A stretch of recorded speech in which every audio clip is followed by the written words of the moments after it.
Mas os royalties pertencem a quem produz, porque royalties são indenizações. Royalties não é um benefício, né? É uma indenização. E olha, existe, né, um ditado popular que diz que há males que vêm para o bem. Esse acidente aí da Chevron, ou da Chevron, como alguns falam, veio a calhar.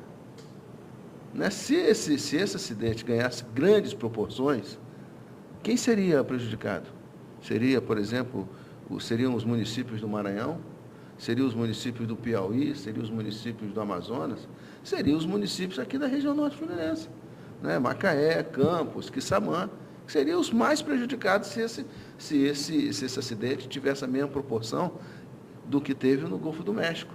Né? Aqui foram 5 mil barris por dia, né? Que estavam lá no México foram 5 milhões, mas olha, já foi um sinal de que a coisa aqui pode acontecer da mesma forma.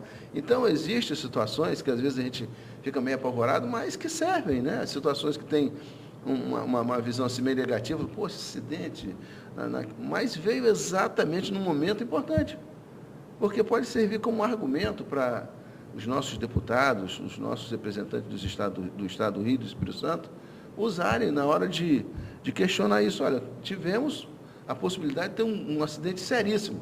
E quem seriam os atingidos? Nós teríamos problemas. Nós tivemos, mesmo sendo um acidente de proporções médias, mas nós tivemos problemas com os pescadores de Macaé, nós tivemos problema com pescadores de Quissamã, que tiveram dificuldade, né? Porque a mancha de óleo foi muito grande, então eles não conseguiam. Né? Fora a desconfiança do que se pesca, né? Exatamente. Pois é, o que chega hoje o camarada está com o pé atrás em relação a peixe do mar.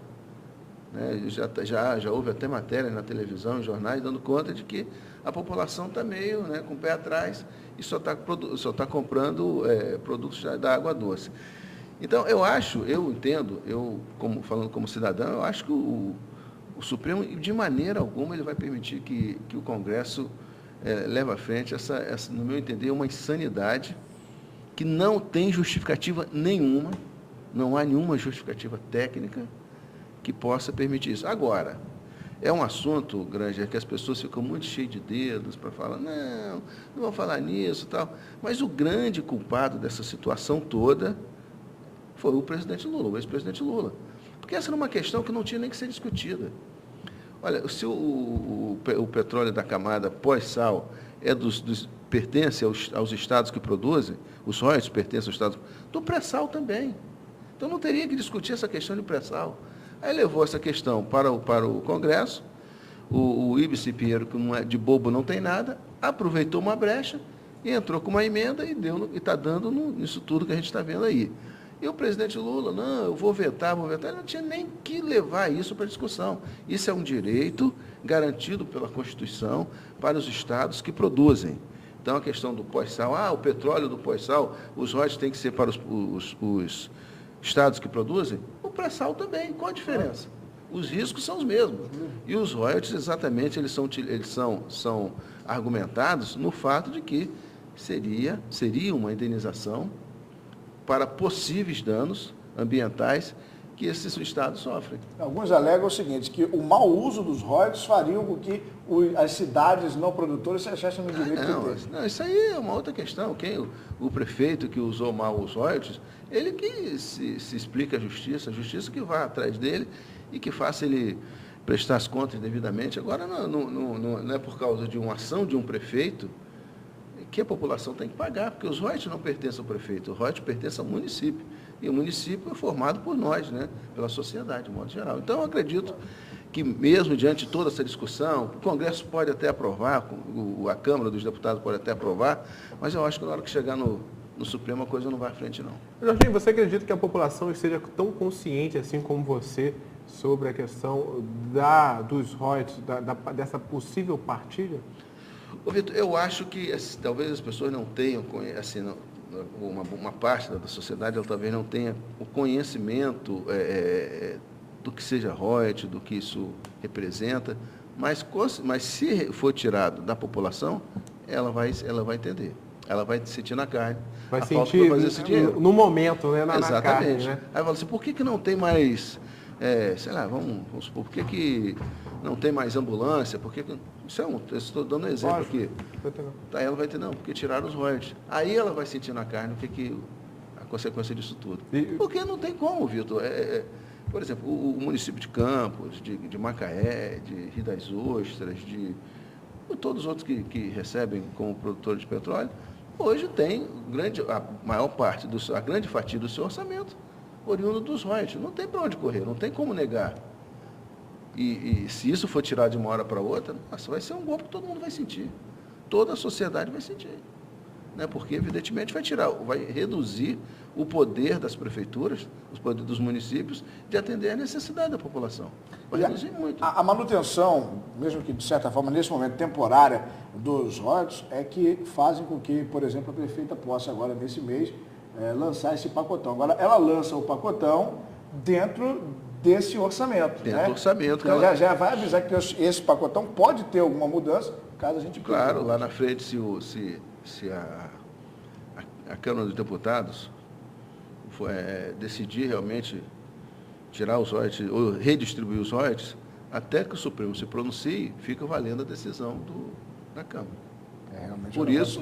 Por isso que conseguiu, através da mobilização da bancada do Rio de Janeiro, numa ação que tem muito de articulação política, essa votação só deverá acontecer no ano que vem. Aí, como nós temos, como o Congresso Nacional só volta a funcionar plenamente em março, então esse assunto só vai voltar à discussão possivelmente em março. Jorginho, outro assunto que está aqui no nosso município, agora falando a nível municipal, o Jornal Diário traz aí uma pesquisa de 79% da aprovação da prefeita Rosinha. O que você acha que pode ter feito com que a prefeita tivesse uma aprovação tão alta como essa aqui no nosso município? Olha, Vitor, eu acho que o grande mérito da prefeita Rosinha é o de ter o cuidado para não errar. Não cometer desatinos. E a partir daí, você não errando, já é um ponto extremamente positivo. Agora, diante dos programas que ela vem desenvolvendo, que são programas populares, não me estranha que ela esteja nessa posição. Por exemplo, Casa Popular. Quem é contra? Quem é contra a Casa Popular? Qual voz que se posiciona contra a Casa Popular? Fala assim, eu sou contra, eu acho que não tem que fazer Casa Popular. O que me impressiona, Jorge, é o volume de casas, né? Porque acho que o São João da Barra, que notou aí, vai entregar 500 casas, alguma coisa assim, alvoroço. Aí 300, num dia 100 e pouco, 700, 800, já está na casa dos 2.000. A gente fala como se fosse uma coisa muito um chiclete, é uma residência, né? Pois é, o Granja, e esse que é um grande ponto. Por exemplo, uma casa que é entregue lá para uma família, vamos supor, lá no Eldorado, para nós, aqui tem pouca importância. Não, você tem sua casa, poxa, você não consegue dimensionar a felicidade daquela família que recebe a casa. Porque eu acho que é o sonho de todo mundo. Você ter um lugar onde você possa viver e abrigar sua família. Então, isso eu acho que é fundamental. Para aquela família que recebeu, isso não tem valor, não tem preço. Então, são programas como esse. Por exemplo, quem é contra a passagem real? Quem vai chegar e falar assim, olha, eu sou contra a passagem real, eu acho que a partir de agora a passagem tem que ser R$2, tem que ser R$3. Alguém teria, nesse momento, você pode até, Vitor, claro, você pode até questionar o programa, mas se colocar contra, né, eu acho que nesse momento seria muito difícil o cara falar assim, não, a não ser que ele tenha uma proposta de colocar a passagem de 50 centavos. Né? Porque a R$1, acho que quem utiliza o ônibus que sabe o que isso representa para ele no final do mês. Por exemplo, o cidadão que mora em Santo Eduardo, ele pagava R$11,50, né, se ele viesse a Campos voltar, seria 23 reais. 11, 23 reais. Perdão. 23 reais. Hoje ele paga R$2. Então, quer dizer, o cidadão que mora em Santo Eduardo, naquela circunstância, ele dificilmente poderia arrumar um emprego aqui em Campos de 600, 700 reais. Salário mínimo dificilmente. O que ele gastaria de passagem para ir e vir não compensaria. Ele ia ficar no final do mês com R$300. Então não compensa. Agora, A hoje cidade compensa. não era uma só, né? Hoje compensa. Ele sai de manhã, ele vai gastar R$2 de passagem, que é o mesmo que o cidadão que sai de Nova Brasília para o centro vai pagar, né? Que sai do Parque Aurora para o centro vai pagar. Então, tem um programa desse tipo que acho que ninguém pode se colocar contra, né? Estou falando, as pessoas podem questionar, mas se posicionar contra, eu acho que é difícil porque é um programa que tem um largo alcance social. Tem outros programas que o prefeito vem desenvolvendo aí que são importantes também. Quer dizer, E até, Vitor, é uma tendência natural, a não ser que um prefeito cometa uma série de erros. Mas é uma tendência natural se o prefeito vem fazendo o governo onde não há constância de erro, uma tendência natural que as pesquisas coloquem na frente, numa possível pré-campanha eleitoral, numa pesquisa, ou que ele tenha uma aprovação alta. Isso é uma tendência natural de quem está fazendo um governo onde não há uma constância de erros, né? Olha, essa pesquisa ela é interessante. Eu não sei se o Instituto Precisão fez desta forma, mas procurar saber, dentro desses 14% que não aprovaram, aonde, ou até desses que aprovaram, aonde eles não consideraram. Quer dizer, uma pesquisa mais ampla do ponto de vista, procurar saber aonde essas pessoas acham que está vendo alguma coisa de ruim, até para que o governo tenha essa autoavaliação e possa trabalhar. Mas essa é uma tendência natural também, Graça, até porque Campos é uma cidade que ela tem assim, grupos de posições políticas bem fortes, bem marcantes mesmo, né? Então, a tendência natural talvez sejam pessoas que esse percentual seriam pessoas que não aprovam o governo da prefeita, ou por questões políticas, por discordância política, ou por outras. Mas talvez nem seja pelo próprio governo. Talvez ela não tenha nenhuma uma posição crítica sobre o que o governo vem fazendo, mas é porque ela já tem uma posição dela de não... Independente do que faça. Independente do que faça, né?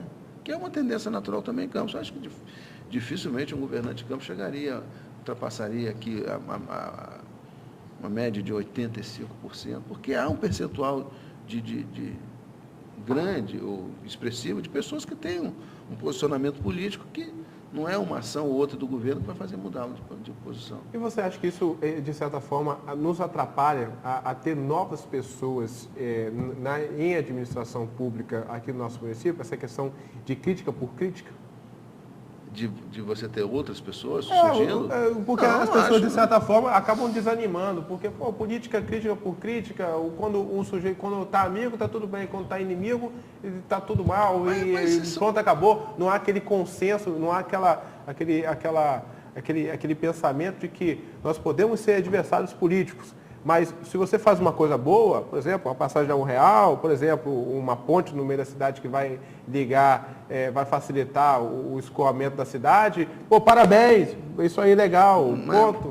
Você acha que é difícil ou eu estou sonhando demais aqui? Mas isso não vai existir nunca. Isso não vai existir nunca, até porque eu entendo que seria não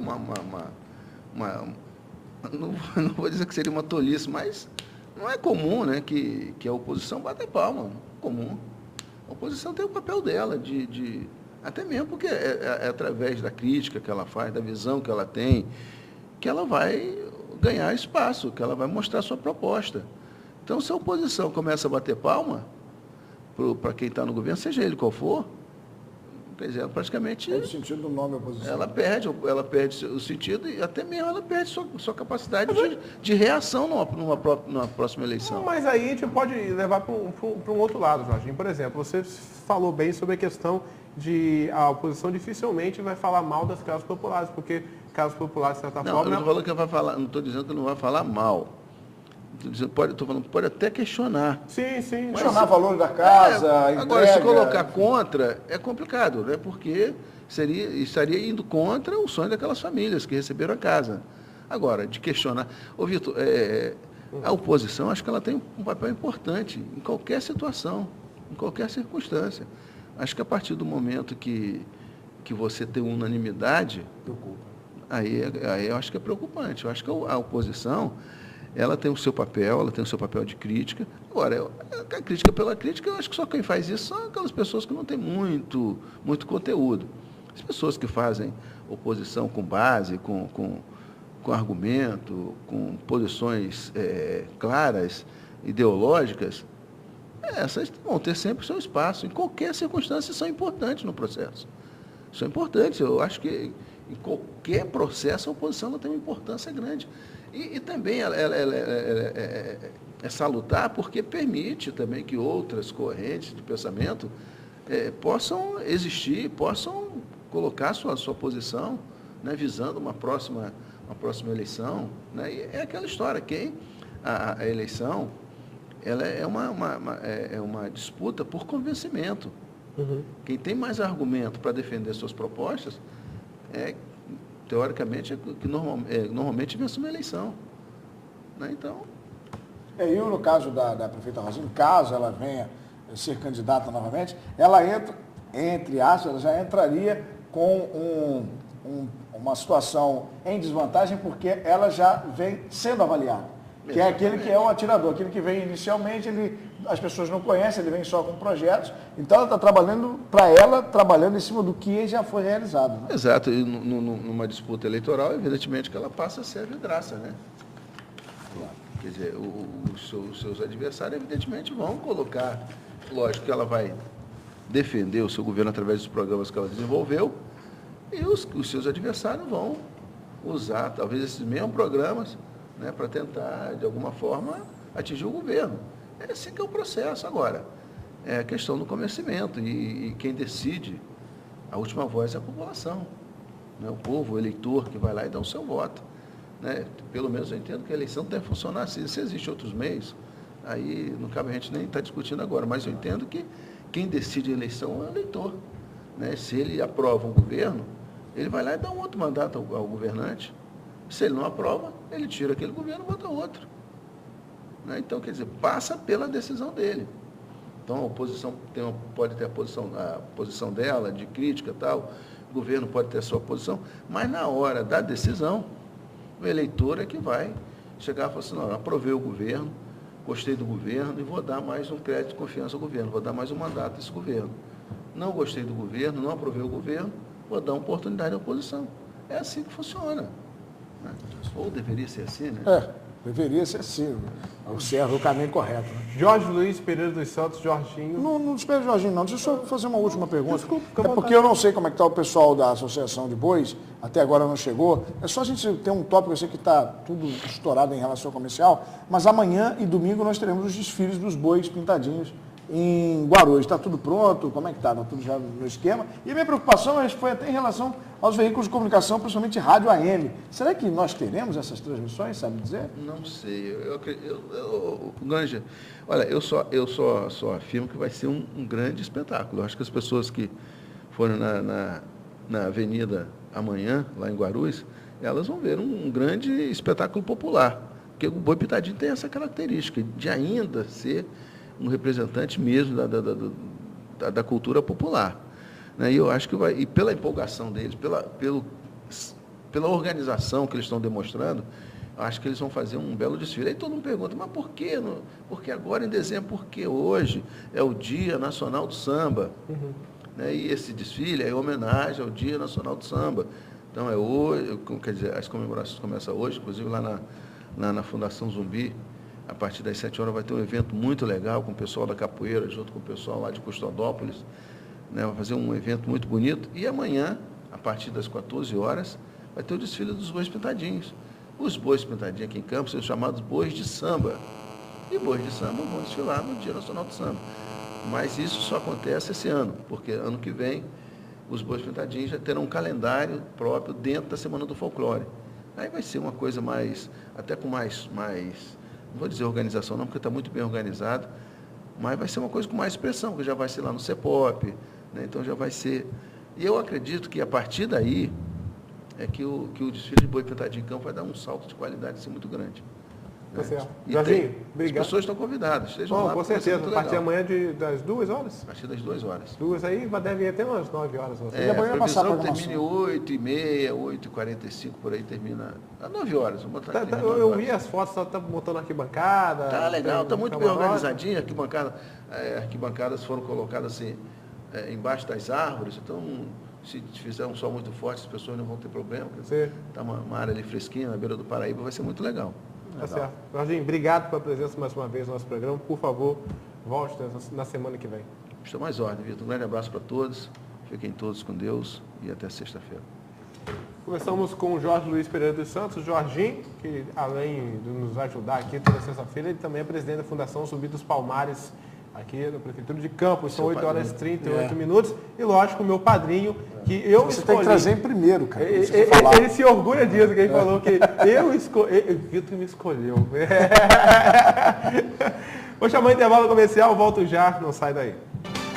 Estamos apresentando De Olho